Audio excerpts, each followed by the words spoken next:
welcome to Fish on Fridays. I'm Al McCauley, and today I want to talk to you about the greatest writer you've never heard of.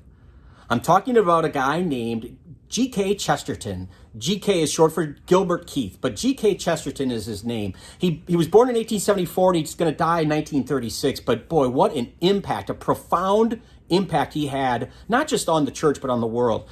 Prolific writer, just unbelievably great amount of the volume of work that he put out is crazy. Let me just give you a list. Over 100 books he wrote in his lifetime. Over 100 poems. He contributed to a lot more books besides the 100 that he wrote by himself. They include biographies of saints like Thomas Aquinas. Just amazing. He wrote 5 plays. He wrote 5 novels. He wrote over 200 short stories. Probably the most popular is the Father Brown Mysteries. They've been made into a series on PBS. You can often find Father Brown Mysteries. That's from G.K. Chesterton. He wrote those. Over 4,000 newspaper essays he wrote. He considered himself a journalist first and foremost, but over 4,000 newspaper essays in his lifetime. Now, if you do the math, and I'm not very good at math, but if you do the math, that's writing one essay a day for 11 years. That's crazy volume in terms of this guy, just unbelievable. You might say that he wrote a lot about a lot. He was kind of a Renaissance man because there was no one niche category. And I think this is one of the reasons a lot of people don't know him, because he wasn't pigeonholed into one territory.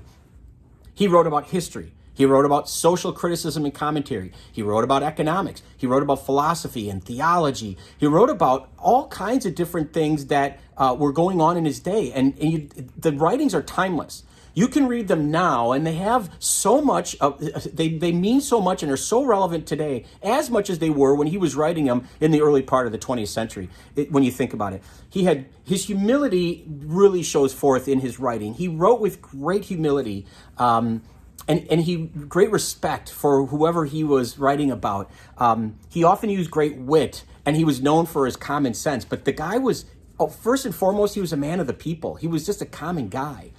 Now, what wasn't common was his build. He was about 6'4", and he fluctuated between 300 to 400 pounds, believe it or not. He was a big guy, and he was often thought of as being somewhat absent-minded. And I think that's not a fair criticism, because absent-minded means there's nothing going on up there. I think he was so singularly focused on his writing, on his work, on his thinking, that he just didn't pay attention to a lot of the stuff that maybe most people would, the day-to-day type of stuff. Fortunately for G.K. Chesterton, his wife Frances and his secretary Dorothy Collins both helped him. They attended to his needs. They took care of those little details so he wouldn't have to worry about it. They helped him to do the daily little mundane tasks, like getting dressed and whatever, all that kind of stuff. But why am I talking about this guy in a Fish on Fridays episode? What's his connection to our faith? Because he was raised in the Church of England. He was born and raised in that. That's what he grew up in. But he was always fascinated by the Catholic Church. And in 1922, he eventually converted to Catholicism. And there were a lot of reasons. But one of them that I just found really fascinating in researching G.K. Chesterton, and this is a quote, he said, "I'm too frightened by the reality on the altar." And when he wrote reality, that word reality with a capital R. I'm too frightened by the reality on the altar. And by frightened, he doesn't mean scared. He means in awe of. The idea, in other words, of the real presence of Christ, that body, blood, soul, and divinity of Christ in the Eucharist, was ultimately what made G.K. Chesterton say, Catholicism is for me. That's the truth. That's what I want to pursue.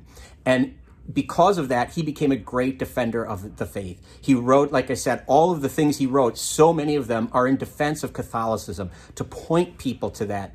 And he wasn't cynical. He was humorous and witty, but he really had a knack of getting to the heart of things. So one of the quotes I love of his is this. He said, "Of all the horrible religions, the most horrible is the worship of the God within." I mean, think about that for today, how self-centered we could possibly be, how social media really drives that, Look at my selfie and look at I ate here, pictures I'm going to post of all the great places I've been and things I've done. It's really about the self. And he's saying, of all the horrible religions, the worst is the religion of the self. And so he's really trying to tell people in his time and ours still today, the timeless message of humility, of, it's bigger than me and you. It's not about us. It's about God and God's presence in and around us and with others. So I'm just fascinating to think about. Just to give you one example of his lasting impact, in 2007, right outside of Minneapolis, there started a high school named after Chesterton. It's called the Chesterton Academy, and it has since grown. It's expanded to include several different schools in the United States. And they want to include classical education. It's for the high school level. And what do I mean by that? It's education based on the classics, based really in support of and defending the Catholic Church.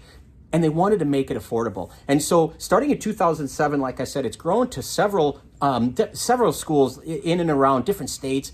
It's just fascinating. And what I like about this model, if you will, is it gets back to the basics. And they really have three like hallmarks, if you will. And they're all perfectly suited to represent the life and the man, the legacy, if you will, of G.K. Chesterton.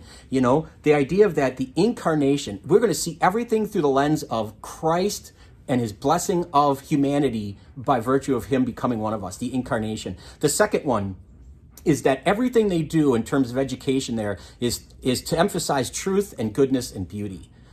I just love that. We need more of that in our world, to emphasize the positives like that. And ultimately, to have an education that's a joyful place. You know, we're not made to be dour or sad people. We're meant to be joy. We're an hallelujah people, an Easter people. You know, we've risen with Christ, and the victory's been won. And so we have no reason not to be joyful. And that really comes forth in G.K. Chesterton's writings. And it's one of the hallmarks that I think the Academy tries to really instill in their students. And because of all of that, they adopted their motto, cultura vitae, the idea of the culture of life. We want to embrace the culture of life. But anyway, enough about the school. I just wanted to introduce you to this guy. I don't know how many of you know about G.K. Chesterton, but I would really encourage you to pick up some of his books or read some of his essays. You can find them everywhere on the internet. You can find them at Amazon, wherever you go to buy books. You can find them, I'm sure. But he's well worth your while. G.K. Chesterton, great Catholic model of intelligence, of common sense, of humor, of wit, and ultimately, though, somebody who always looked for the truth with joy in everything he did. So there you go. If you want to share this information, that'd be great. Would love it if you'd subscribe to our YouTube channel, if you'd follow us on Facebook. But either way, thank you for tuning in on Fridays for Fish on Fridays. Hope you'll continue to do so. Until next time, please be good to each other, and God bless.